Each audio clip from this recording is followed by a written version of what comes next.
Olá pessoal, professor Alex Naldo. Essa é a aula 22 do livro 5 do Sistema Aridissá, Física 3, que vai tratar sobre difração, polarização, interferência em ondas bitridimensionais. Ok? Então vamos lá. Primeiro, o conceito de difração é a capacidade que a onda tem de atravessar fendas estreitas e contornar obstáculos.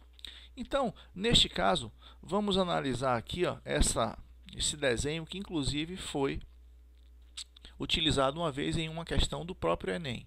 Nós temos aqui o seguinte, olha aqui a espessura, vamos dizer assim, ou o diâmetro desse raio de luz que está saindo dessa lâmpada.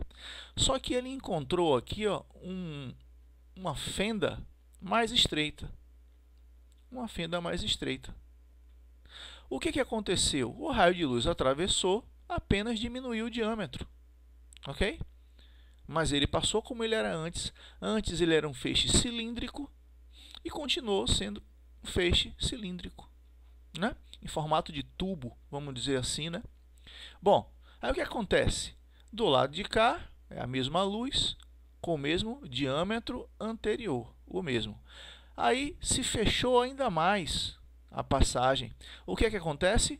O raio de luz atravessa e continua em forma de tubo, que é o chamado feixe colimado, né? Ele continua tendo o mesmo formato. Agora, se você estreitar demais a passagem, pode acontecer isso, o formato de propagação da luz vai mudar, ok? Então veja, antes você tinha um feixe cilíndrico, agora você vai ter uma distribuição da luz em formato de leque.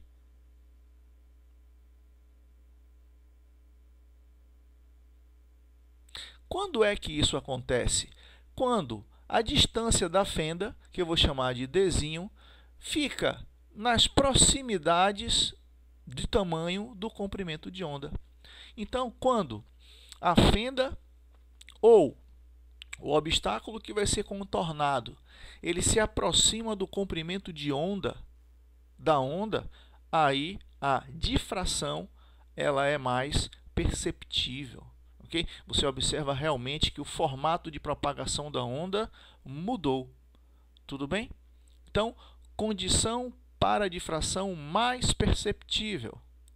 A dimensão do obstáculo ou fenda deve ser da mesma ordem de grandeza do comprimento de onda. Então, veja aqui esse exemplo. Olha o comprimento de onda aqui.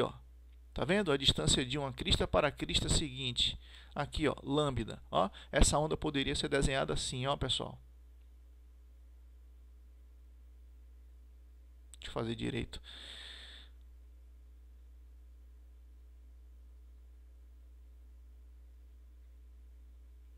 Essa onda poderia ser desenhada assim, tá? Ela tem um comprimento de onda lambda. Agora, veja o tamanho dessa passagem.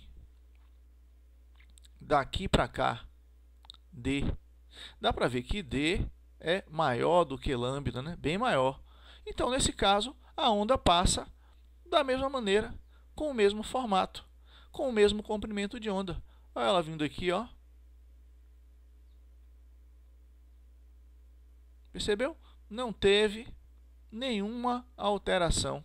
Ela viaja aqui com velocidade v, vai viajar aqui também com velocidade v, porque aqui o meio é igual ao de cá, mesmo índice de refração. Então, só houve ali uma redução, vamos dizer assim, do diâmetro do feixe de luz. Agora, veja o que acontece na segunda situação. Olha o comprimento de onda daqui. Né? É uma onda bem curtinha essa daqui, né? É difícil de desenhar, principalmente quando essa canetinha óptica não ajuda. Olha só, eu estou mandando apagar, mas ela não me obedece. Vamos lá.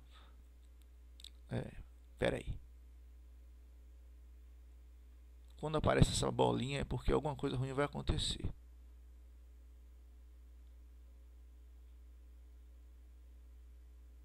Mas eu sou um cabra insistente. Mais ou menos assim. Veja, a onda ela tem esse formato. Agora, veja o tamanho dessa abertura, o tamanho de D. Nesse caso, D tem aproximadamente o mesmo tamanho de lambda. Aí você observa que a onda continua com o mesmo comprimento de onda de antes, apesar do desenho aqui não está muito legal, né? O desenho está meio mal feito assim, mas aqui é o mesmo comprimento de onda de antes. Veja que nos dois casos o comprimento de onda não muda, o meio é o mesmo, n de k é o mesmo n de k, então a velocidade também é a mesma. Veja que isso não é refração, porque refração é quando a onda passa de um meio para o outro. Aqui não. Aqui a onda está indo do ar para o ar, ou da água para a água. Ela apenas passou por um buraco, passou por uma fenda. Aí pode acontecer esse espalhamento aqui em forma de leque, porque a fenda se aproximou muito do tamanho do comprimento de onda. Ou então, ela pode passar de forma praticamente desapercebida, não altera o formato da onda. Tudo bem? Difração, nesse caso, ao passar por fendas estreitas. Um outro exemplo é contornar o obstáculo. Então, a difração também é essa capacidade que as ondas têm de contornar obstáculos. Então, veja, por exemplo, aqui, ó, nós temos essa antena transmissora. E aqui nós temos essa montanha. Se você pegar o tamanho dessa montanha, que eu vou chamar de H, e o tamanho do comprimento de onda, que eu vou chamar de lambda, se você medir esse tamanho e esse, eles têm a mesma ordem de grandeza, não é? Então, H tem aproximadamente, a montanha, né, tem aproximadamente o mesmo tamanho do comprimento de onda. Isso é possível no mundo real? Sim, claro. Vamos supor que isso daqui, ó, é uma rádio que transmite em ondas de kHz, AM, uma estação AM. Então, essa onda aqui, ó, ela pode ter 100, 200, 300, 400 metros de comprimento, do mesmo tamanho da montanha, ok? Então, olha só o que vai acontecer. Quando chega nesse ponto aqui, ó, porque cada frente de onda dessa, ela se comporta como se fosse um conjunto de fontes. Tá vendo essa fonte inicial aqui? Essa daqui é a fonte inicial, né? É de onde a radiação está saindo. Mas cada frente de onda dessa funciona como se fosse um conjunto de outras fontes secundárias da mesma onda. Então, o que vai acontecer com essa frente de onda que sai tangenciando aqui o topo da montanha?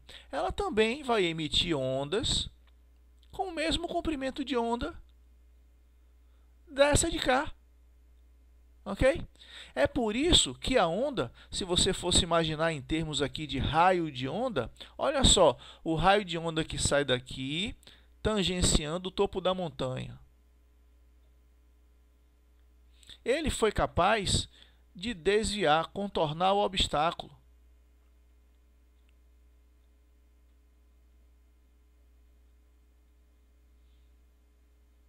E é por isso que o pessoal aqui, ó, tá vendo? Do terceiro andar desse prédio, consegue ouvir essa estação. Porque a onda ela é capaz de contornar obstáculos. Por quê? Porque cada frente de onda, isso é um princípio chamado princípio de Huygens, cada frente de onda dessa funciona como se fosse aqui, ó, um conjunto que liga fontes de onda. Então, cada pontinho desse aqui está emitindo ondas exatamente iguais ao da fonte inicial, com o mesmo comprimento de onda. Por isso que aqui, essa frente de onda, que também carrega fontes de ondas secundárias, quando passou aqui na tangente, conseguiu emitir um raio de onda que veio descendo por aqui, ó. E aí pegou aí, ó, até o terceiro andar. Então, o cara que está no segundo andar e no primeiro andar não vai ouvir essa estação de rádio, mas do terceiro para cima vai conseguir, porque a onda desviou. Ok? E isso aconteceu dessa maneira tão intensa assim, por quê? Porque o tamanho da montanha é praticamente do mesmo tamanho do comprimento de onda. Então, quanto mais isso acontecer, maior será o desvio. Então, conclusão, nos dois casos ocorre uma mudança da direção nos raios de onda depois da difração. Tudo bem? Veja que onda realmente ela tem um comportamento diferente de partícula. Partícula, ela não muda a direção da sua propagação. Quer dizer, ela só muda se uma força externa agir, né? Para ela fazer curva. Senão ela vai por inércia, seguindo a vida toda em linha reta. Já a onda não. Onda, por si só, faz curva, contornando obstáculos e se espalhando pelos ambientes. Tudo bem? É por isso que quando você está, por exemplo, na sala de aula e alguém vem andando pelo corredor falando, você consegue ouvir dentro da sala de aula mesmo sem ver a pessoa.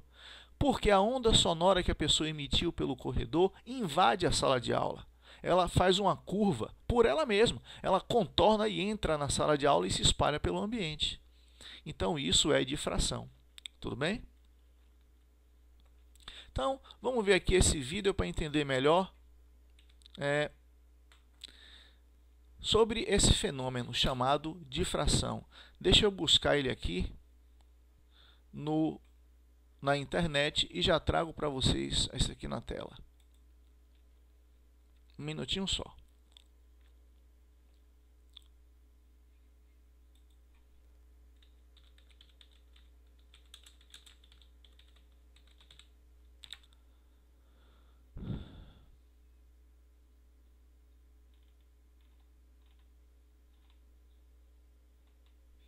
Eu já devia ter linkado isso daí, mas não fiz.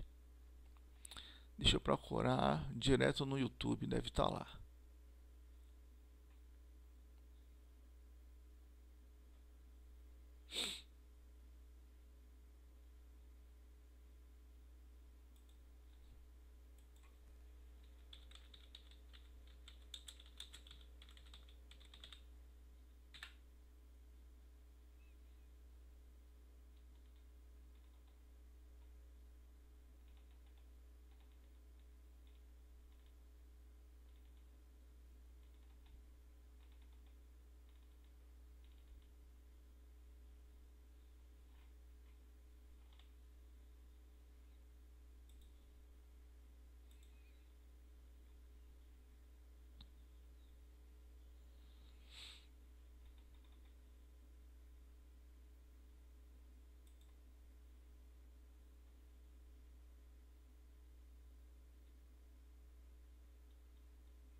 Espera aí que eu acho que eu encontrei aqui.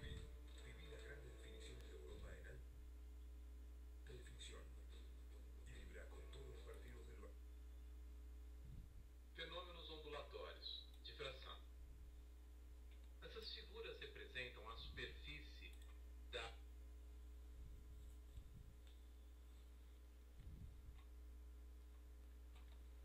Vamos lá então.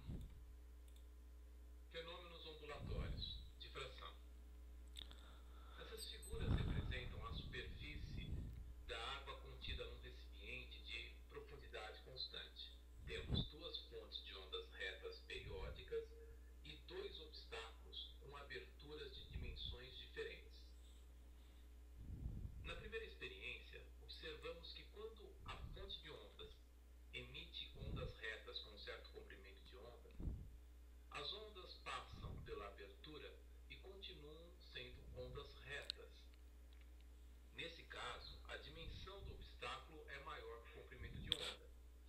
Observe que as ondas não contornam o obstáculo.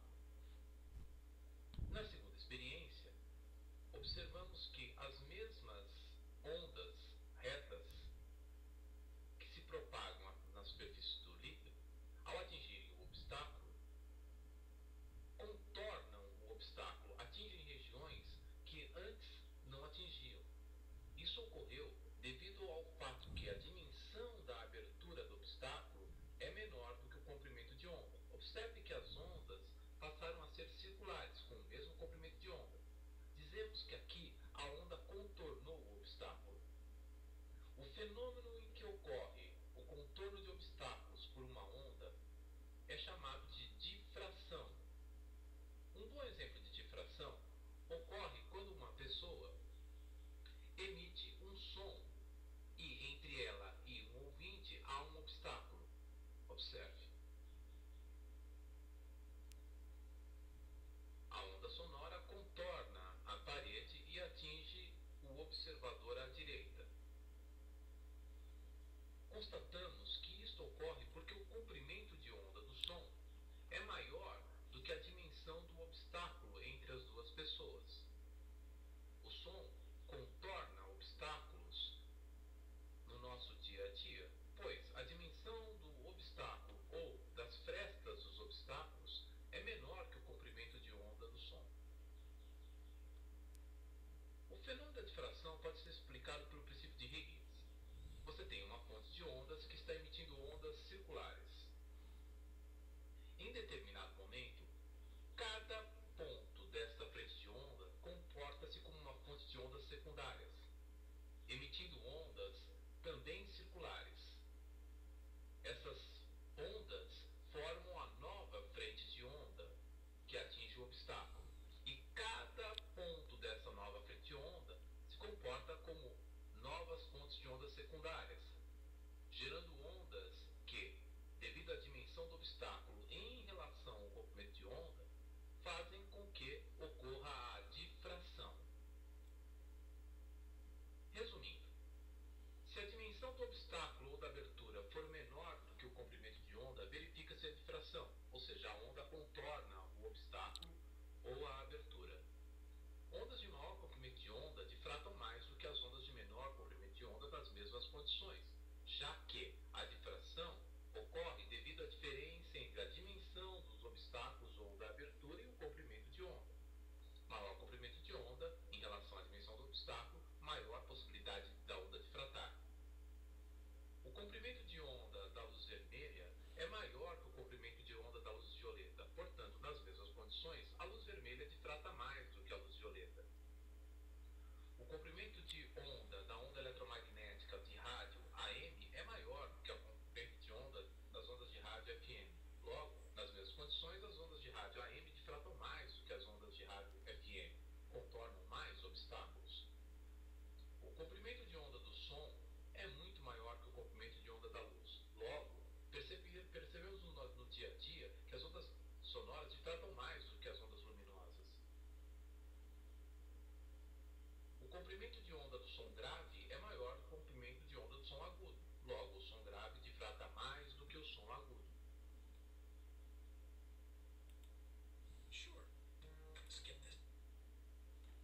Ok, pessoal?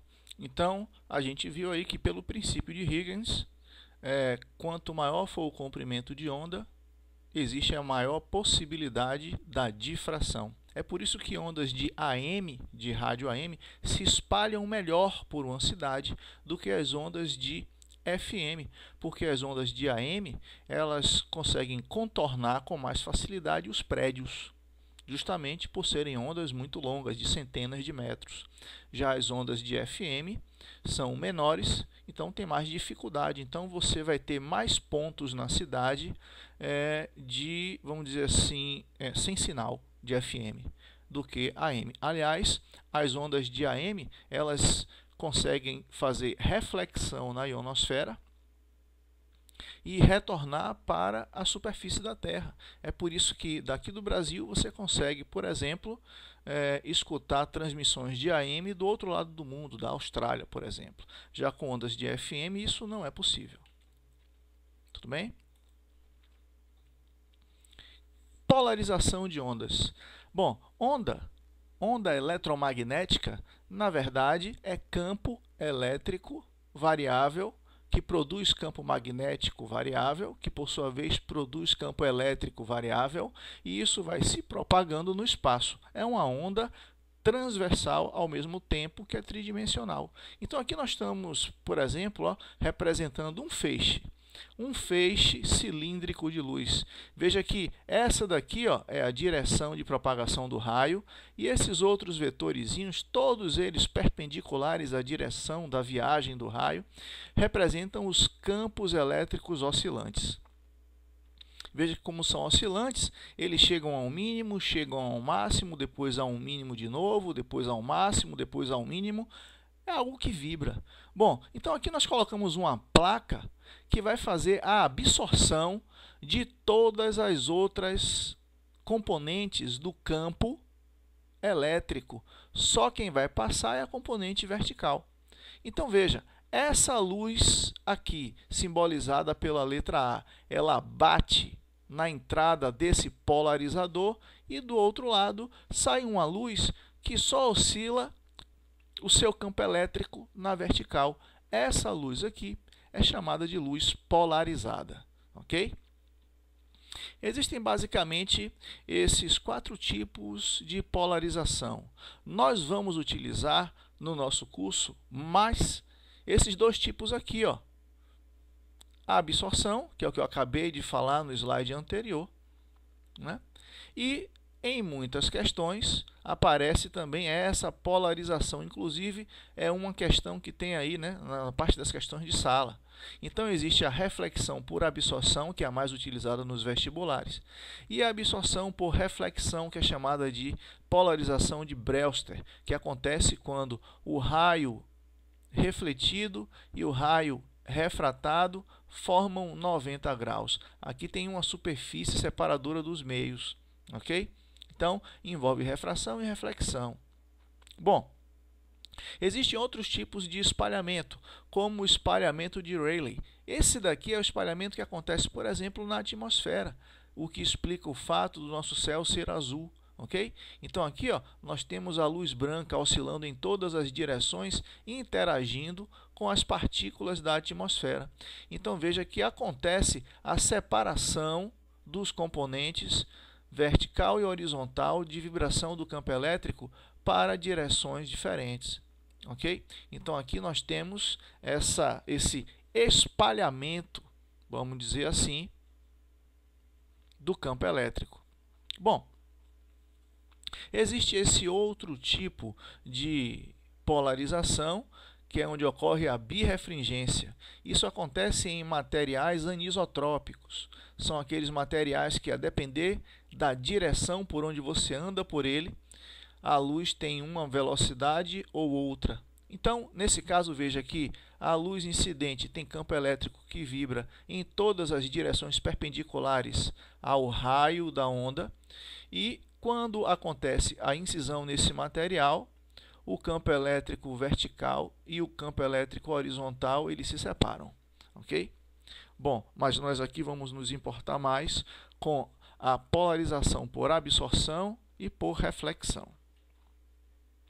Então nós temos aqui um exemplo dessas 2 lâminas semitransparentes, só que elas são polarizadoras da luz. Okay? Então veja, eu tenho aqui um raio incidente não polarizado. Veja aqui a direção do raio de luz e aqui todos os campos elétricos oscilando a 90 graus. Só que esse polarizador ele só tem passagens verticais, frestas verticais. Então, por absorção, ele vai anular o efeito de todos esses outros daqui, vai absorver todos esses outros e só vai deixar passar o que está alinhado com suas frestas verticais. Por isso que essa daqui já é uma luz polarizada. Agora, veja que logo depois existe uma outra lâmina que também faz polarização. Ela recebe o nome de analisador. Só que ela foi colocada com as frestas, as passagens de luz na horizontal. Ora, se essa luz ela vibra na vertical e essa passagem é apenas horizontal, o que vai acontecer? Esse sujeito daqui não verá a luz. Ok? Porque essa luz está polarizada verticalmente, não vai conseguir passar por um polarizador, que nesse caso recebe o nome de analisador, que está na horizontal. Então, apesar de serem duas peças semitransparentes, colocadas a 90 graus uma da outra, você produz bloqueio da passagem da luz. É o que a gente está vendo nesse exemplo aqui de baixo. Veja, nós temos, por exemplo, um polarizador e um analisador. Mas ainda dá para ver o texto na junção, na interseção entre esses dois, entre essas duas lâminas. Percebeu? Porque vamos supor, esse de cá está disposto na horizontal, as suas passagens de luz, e o de cá também na horizontal. Então, você consegue ler aqui. Já aqui não, ó, veja que no segundo exemplo, quando você colocou essas duas lâminas uma em cima da outra, aqui deu bloqueio total de luz. Por quê? Vamos supor que o da direita está com as suas frestas que permitem a passagem da luz na horizontal, enquanto que o de cá está disposto na vertical. Então, a luz que sai das letras do papel não vai conseguir atravessar. Ok? Justamente pelo ângulo de 90 graus entre essas duas placas polarizadoras. Você só consegue polarizar, portanto, ondas transversais. Você não consegue polarizar a onda sonora, por exemplo. A onda sonora, ela não é transversal, ela é longitudinal. Então, ela não consegue ser polarizada. Ok? Então, nós temos aí esse dispositivo que mostra um experimento de polarização. Você tem aqui primeiro a luz que enfrenta um polarizador que permite a passagem da vibração apenas na vertical. Então, o campo que vai passar aqui, ele oscila apenas na vertical. Essa luz aqui já foi polarizada. Depois, você tem um analisador que está formando um ângulo θ. Veja que ele só permite a passagem na diagonal. Então, o que vai acontecer? Apenas um campo elétrico que consegue se ajustar a essa nova inclinação vai passar para o outro lado. Olha só o que aconteceu. Antes você tinha campo elétrico vibrando com essa intensidade. Agora você tem campo elétrico que passa para o outro lado com essa inclinação daqui, né? Então, deixa eu até corrigir um pouco aqui esse desenho. Voltando aqui, ó. Só que ele vai passar com uma menor intensidade. Então, quanto mais você vai fechando o ângulo, quanto mais esse ângulo se aproxima de 90 graus, mais o campo elétrico que passa para o outro lado vai ter o seu tamanho reduzido e você vai estar fazendo uma redução de intensidade. Então, aqui você pode dizer que a intensidade da luz é intensidade da luz inicial e aqui é uma intensidade da luz final. Ok? A intensidade inicial e a intensidade final, claro que vai depender de quem? Desse ângulo. E isso através de que expressão? Dessa formulinha aqui, ó, chamada lei de Malus. Ok? Então, esse raio daqui é o que tem a intensidade incidente. É o que acontece antes da passagem do analisador. Depois nós temos o ângulo do analisador. Quanto mais fechadinho for esse ângulo, mais intensidade de luz vai passar para o outro lado. Quanto mais aberto for esse ângulo, próximo de 90 graus, menos intensidade de luz vai passar para o outro lado. Ok? Então, veja que é I0 cosseno ao quadrado de θ. Tudo bem? Então, veja que se o θ for 90 graus, realmente, né? Quem é o cosseno de 90 graus? É zero. Zero ao quadrado vai dar zero, que multiplica a intensidade inicial, então a intensidade final vai dar zero. Quando polarizador e analisador estão com as suas frestas dispostas de modo perpendicular, você tem o bloqueio da passagem da luz. Para outros ângulos, se obedece à lei de Malus aí. Tudo bem? Então, é o que está simbolizado também nessa figura aqui, ó. Intensidade da luz original, inicial, passando por um polarizador. E aqui é a intensidade de luz que passa para o outro lado. Tudo vai depender da inclinação desse ângulo aqui, ok? Veja que essa luz aqui, ela já está vindo polarizada, ela já passou por um polarizador e depois ela passa por um analisador, que tem um ângulo θ, que vai definir a nova intensidade da luz que passa.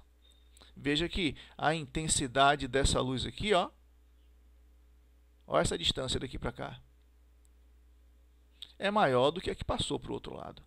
Foi reduzida porque passou por um analisador que está inclinado de um ângulo θ. Tudo bem? Então, essa é a lei de Malus. Uma vantagem de você utilizar lentes polarizadas para dirigir é essa daí. Veja, na esquerda, o motorista não está utilizando lentes polarizadas. Então, o que está acontecendo aqui? A luz que está vindo do Sol, ela vibra em todas as direções. Ela é uma luz não polarizada, ok? Ela vai refletir, ela vai bater aqui, por exemplo, numa poça d'água e vai chegar até o olho do motorista, com toda a sua intensidade. Tudo bem? Então, bateu no chão aqui, ó, e ela vai chegar da mesma maneira, né? Bateu no asfalto ali, ó. Ela vai chegar com toda a sua intensidade. É luz demais no olho do motorista, porque além da luz que vem direto, você também vai receber a luz com todas as suas componentes através da reflexão do solo. Luz demais pode ofuscar a sua visão lá na retina. Agora veja o que acontece aqui. Esse motorista está recebendo a luz que vem direta,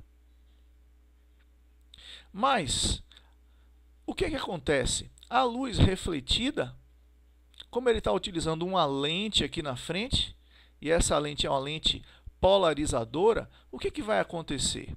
Ó, essa luz aqui, ó, ela está oscilando em todas as direções. Essa de cá também está oscilando o campo elétrico em todas as direções.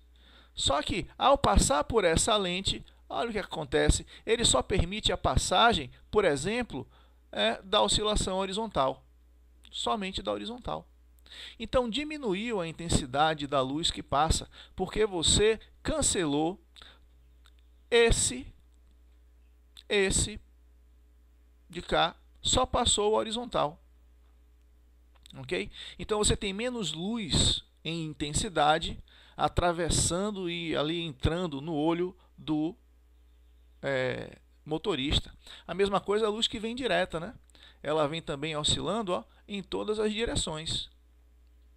Mas ao passar por essa lente, apenas a componente horizontal vai atravessar.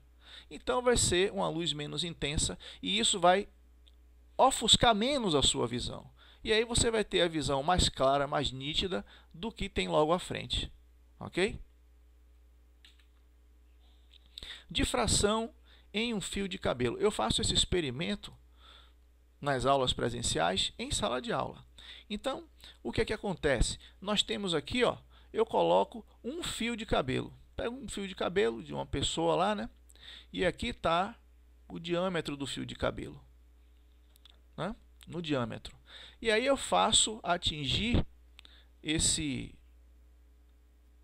fio de cabelo por um laser que eu tenho bem potente, um laser verde. O que vai acontecer? Bom, vai acontecer aqui o seguinte fenômeno. Eu vou desenhar as frentes de onda aqui, né? Primeiro eu tenho frentes de ondas, ó, que são aproximadamente retas aqui, ó.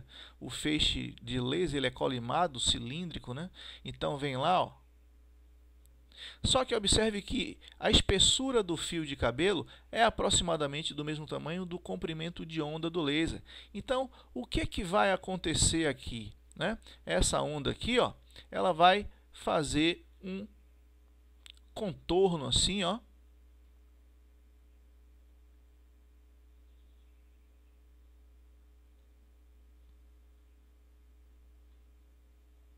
Ela vai se espalhar dessa maneira.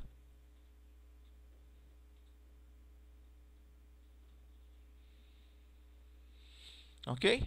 Aqui contornou pela parte de baixo do fio de cabelo e a contornou pela parte de cima do fio de cabelo. Vai provocar essas ondas, essas frentes de ondas verdes que estão, na verdade, se encontrando. E ao se encontrarem, o que vai acontecer quando essas ondas se encontram? Vai produzir um padrão de interferência. Você vai ter aqui, ó, regiões de interferência construtiva. Tá vendo? Regiões de interferência destrutiva em todos esses encontros. Então, quando você projeta isso numa parede, o que acontece?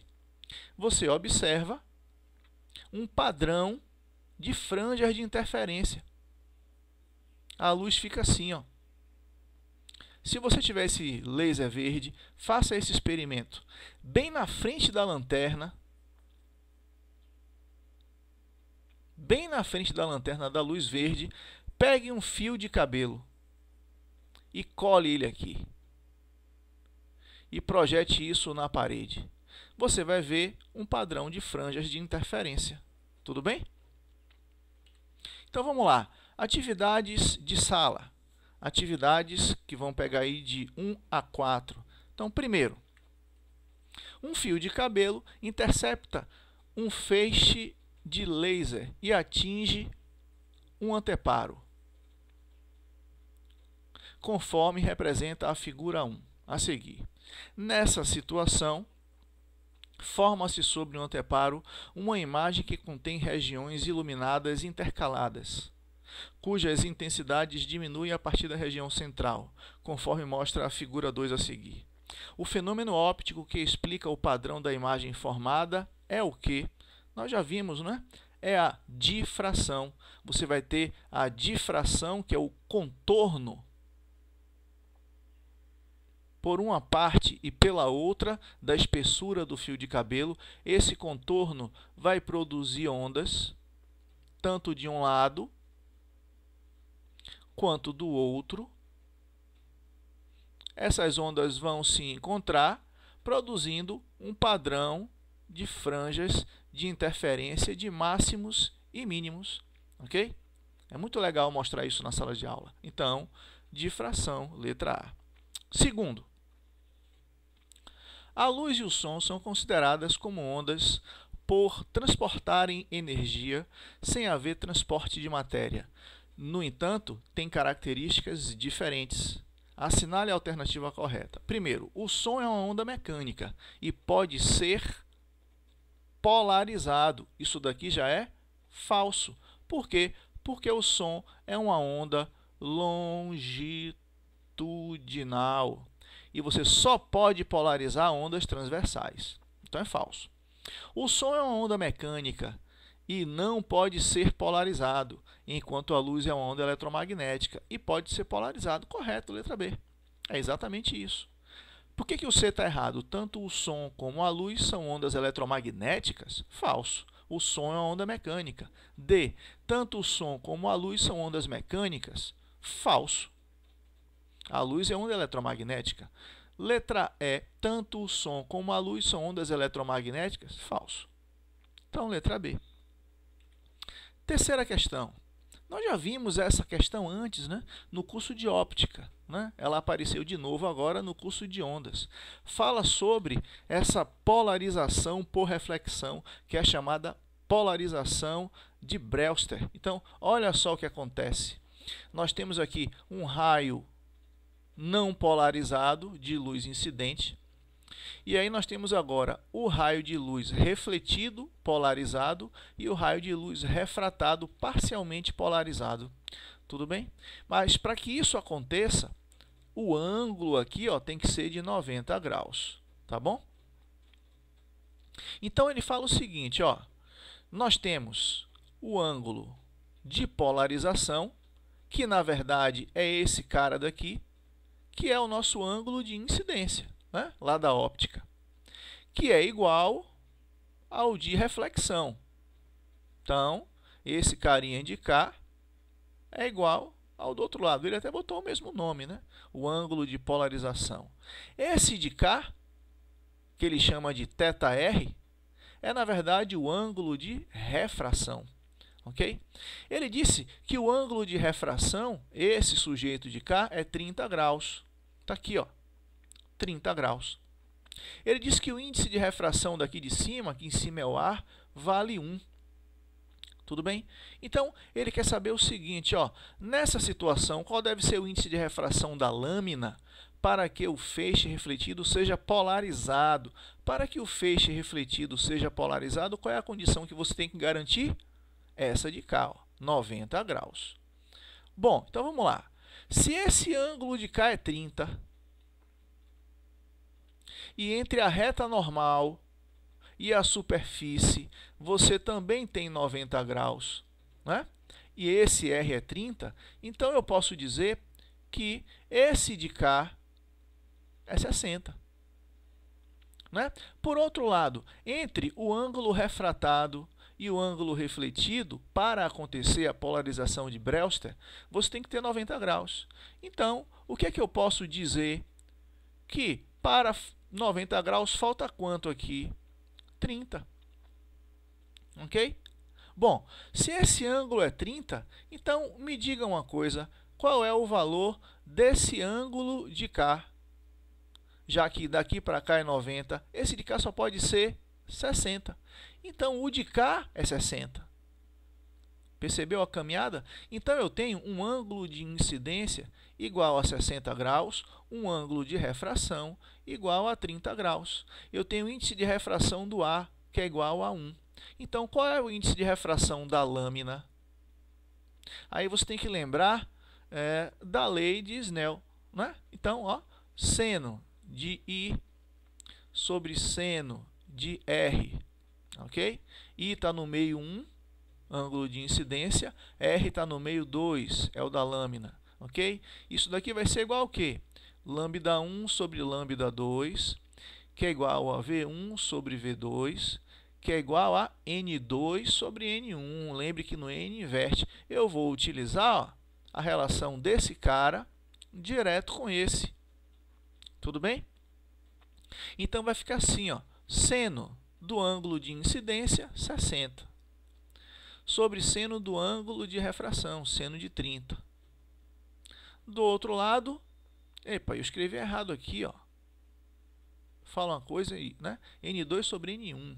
Então, N2 é o N da lâmina, que é o meio 2, e N1 é o do ar, que vale 1.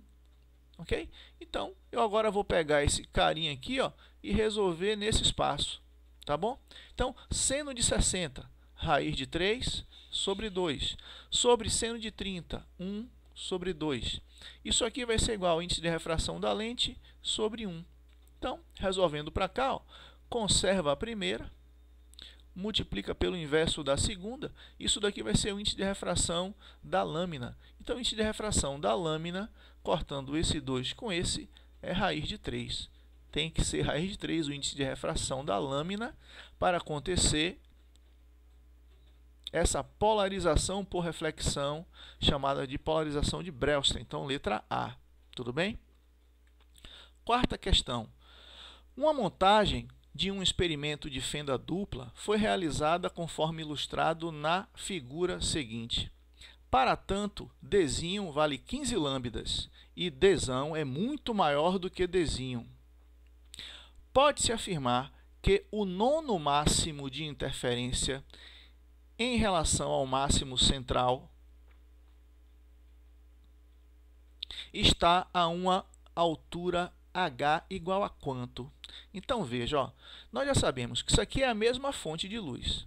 Se é a mesma fonte de luz, eu vou ter aqui, ó, essas duas fontes em fase. Porque elas vão estar recebendo a mesma luz, né? Elas estão em fase. Quando elas estão em fase, o que vai acontecer?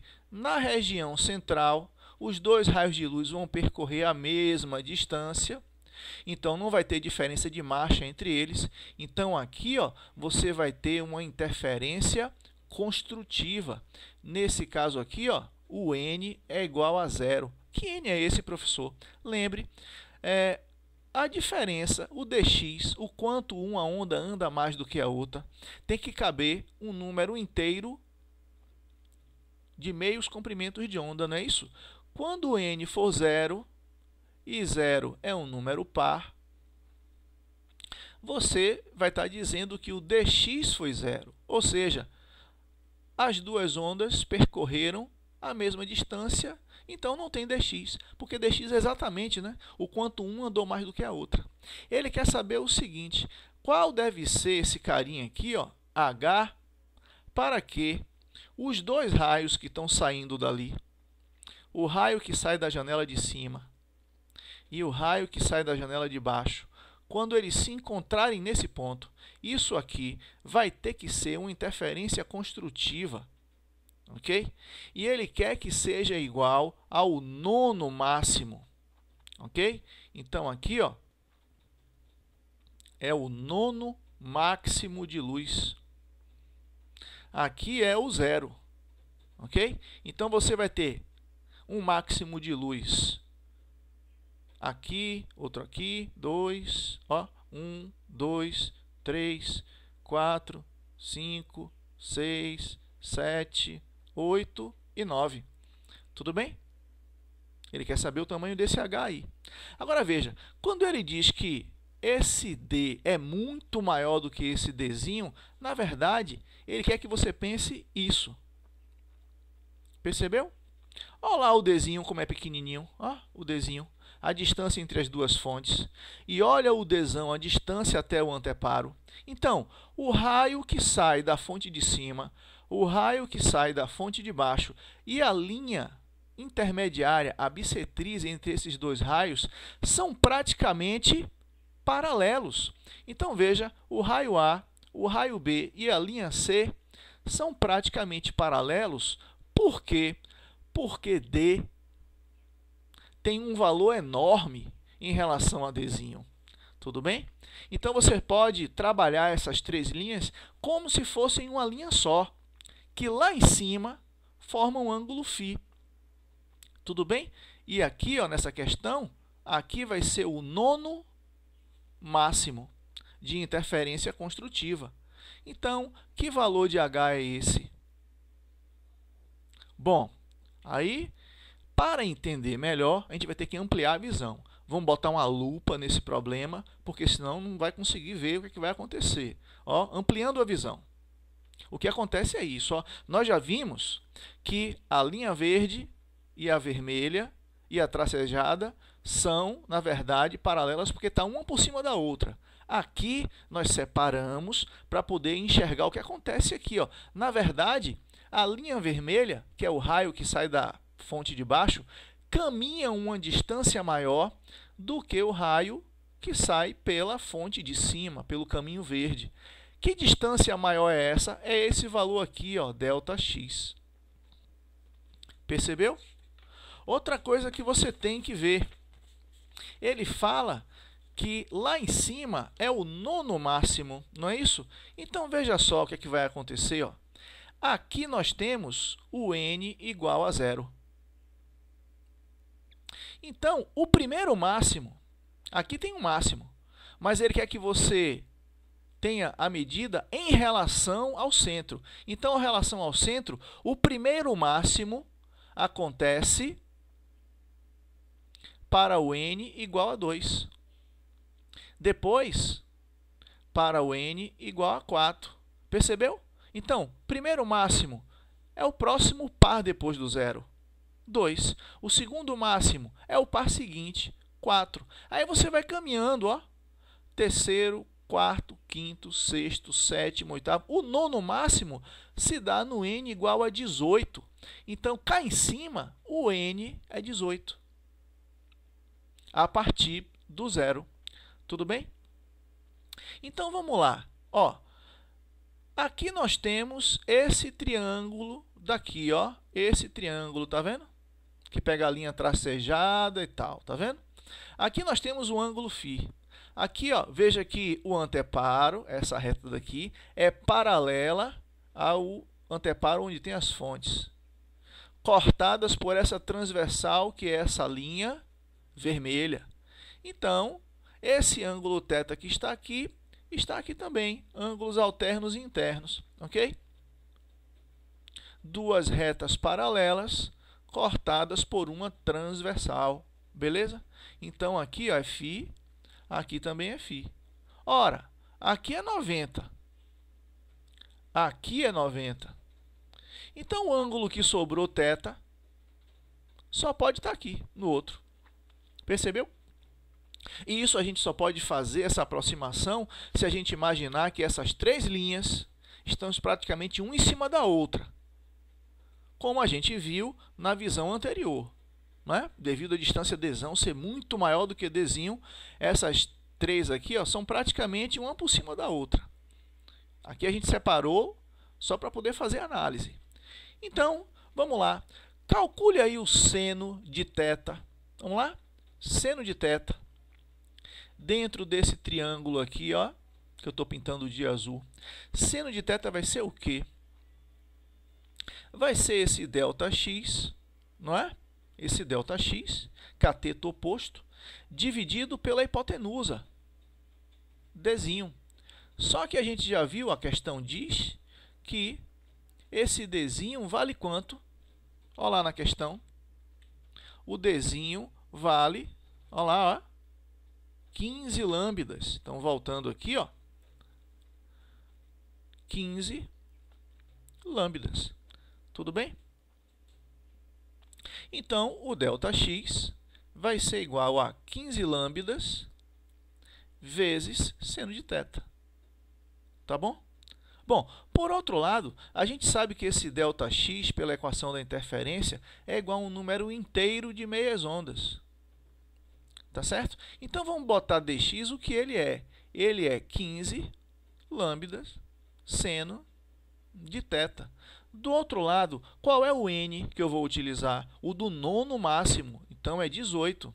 Ok? Vezes lambda sobre 2. Então, aqui vai ficar 15 lambda seno de θ. Do outro lado, vai cortar aqui, ó, pessoal. Então, vai ficar 9 lambdas. Outro cara que vai para o espaço aqui, quem é? É esse lambda aqui, né? Que está aqui e aqui. Então, você vai ter um seno de θ igual a 9 sobre 15. Tudo bem? Que vai ser igual a 3 sobre 5. Só que, veja só o que é que acontece. Esse ângulo θ aqui, ele é um ângulo muito pequeno. Ele é muito pequeno. É só você ver ele aqui, ó. Tente identificar o θ aqui. Ele é muito pequeno.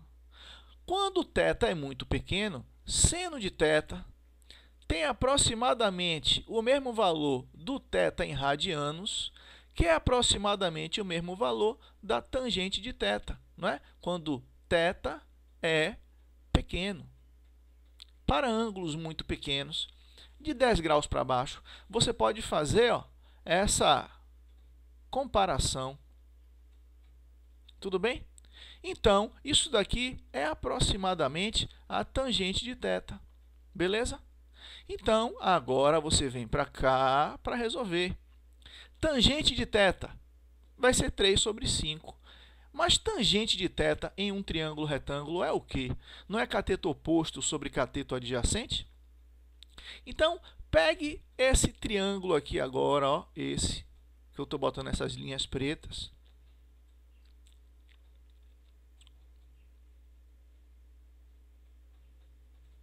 Onde está o θ aqui, ó? Pegue então aí a tangente de θ, que é igual ao seno de θ, que é 3 sobre 5. Vai ser cateto oposto, ó, o cateto oposto, Hzinho, sobre cateto adjacente, que é quanto? Dzão. Então, quanto é o Hzinho? O Hzinho vai ser 3Dzão sobre 5. Ok? Bom, então, resolvendo aí, ó, 3Dzão sobre 5, alternativa 3Dzão sobre 5, letra C. Ok, pessoal? Valeu? No nosso próximo encontro, então, nós vamos ver as atividades propostas de 1 a 5 e depois de 6 a 10. Valeu aí e muito obrigado pela paciência de vocês, né? Uma aula longa. E vamos lá, até a próxima.